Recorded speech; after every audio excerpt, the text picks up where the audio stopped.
मनुष्य जन्म पाकर, मनुष्य जन्म की सांसें लेकर अगर हरि का नाम ना लिया तो ये जन्म लेना ही बेकार है। मर जाते अच्छा था, ना लेते अच्छा था। मनुष्य जन्म का उद्देश्य जिस दिन हम अपने आप से पूछेंगे, आपको कहीं पर भी ऐसा नहीं लगेगा कि मेरे होने से जगत चल रहा है ना। आप किसी के लिए हो यह आपको कभी नहीं लगेगा। आप अगर थोड़ा सा सोचेंगे ना कि मैं अपने बच्चों के लिए हूं, तो अगर हाँ, तो फिर क्या मैं मर जाऊं तो मेरे बच्चे नहीं पलेंगे? जवाब आएगा हाँ। अगर ऐसा ना होता तो भूकंप में 6 महीने के बच्चे छोड़कर जो माता पिता मर गए, आज वो लोग इंजीनियर हो गए, वो लोग डॉक्टर हो गए, है कि नहीं? जो बच्चों को पैदा करने के साथ डिलीवरी में माएँ मर जाती है, क्या वो बच्चे पल नहीं जाते हैं? बहुत गहराई से सोचो। हमने माना है कि हमारी जिम्मेदारी है, तो है, कर्तव्य है तो है, पर उसे कर्तव्य समझकर करो। जिंदा उसके लिए रहना है ये समझ कर नहीं। क्योंकि यही बच्चे जब बड़े हो जाते ना, यही बदमाशगिरी करते, तब हमें लगता है इतना सारा दे दिया इसको समय, पर तब क्या करोगे आप? कुछ नहीं कर सकते। बेटे जब बड़े हो जाएं, माँ तब तक माँ है, मम्मा आप जैसे कहोगे वैसे होगा, माँ आप चिंता मत करो मैं तुम्हारे साथ हूं, आ जाने दो बहू, कुछ कहना नहीं है मेरे को, आ जाने दो बहू। यही माँ 1 साल के बाद कहेगी बेटा बदल गया है तू, पहले तो ऐसा नहीं था, अब ऐसा हो गया है। तो माँ क्या मतलब वो सब छोड़ छाड़ के आई है तो उसकी ना रखूं? अरे गुलाम बन गया है, गुलाम, चोरू का गुलाम बन गया। ऐसा ना था पहले।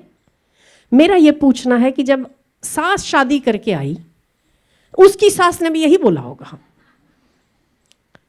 कि बेटा जोरू का गुलाम बन गया हो तू, कछु मन है ना, मारो कहो मन है ना।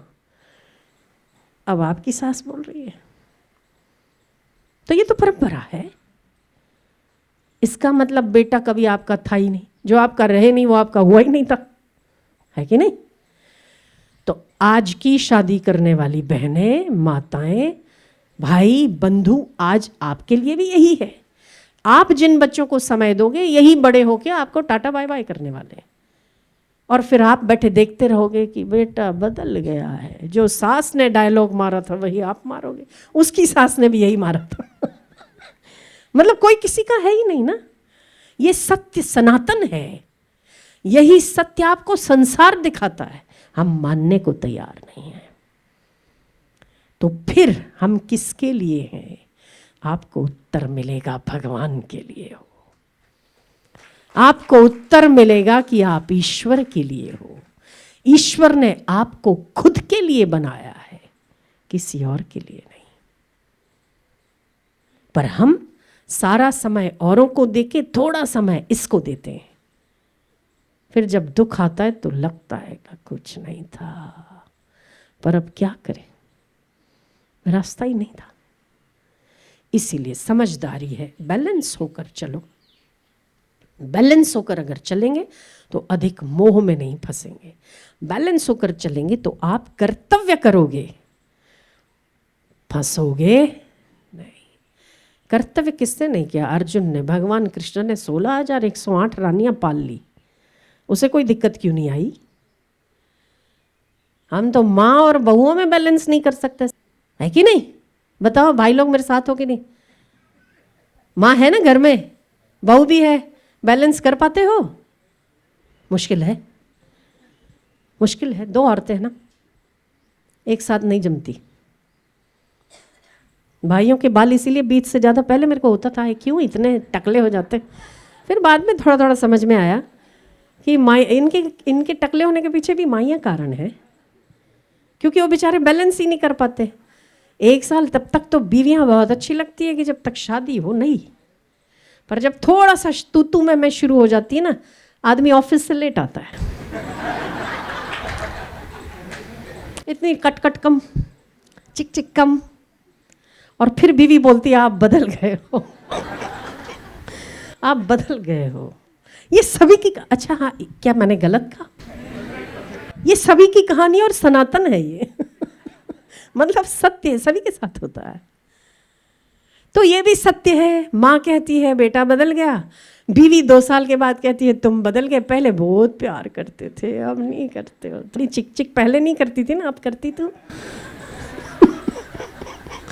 कौन बोले, मार खानी है क्या? तो बैलेंस करके चलना हमें नहीं आया पर कृष्ण को आया।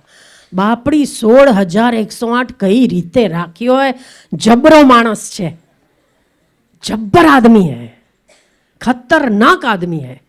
माइया औरतें वो भी 16,108 पाची एक कद लाइन में बेसवा वाली।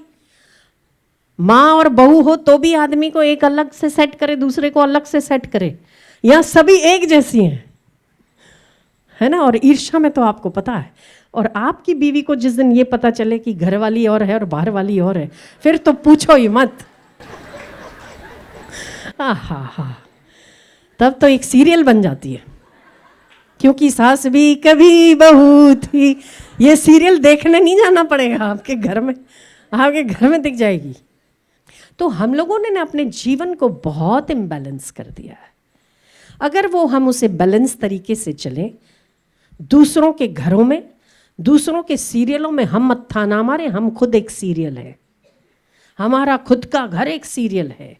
इसे कैसे ठीक किया जाए उस पर ध्यान दो, तो आपको अपने और अपने वालों के कल्याण से अतिरिक्त समय ही कहाँ है जो दूसरों के भेजों में मत्था मारने जाओ। समय ही नहीं आपके पास। पर हम वेले हैं ना, वेले हैं, अपने घर की चिंता नहीं।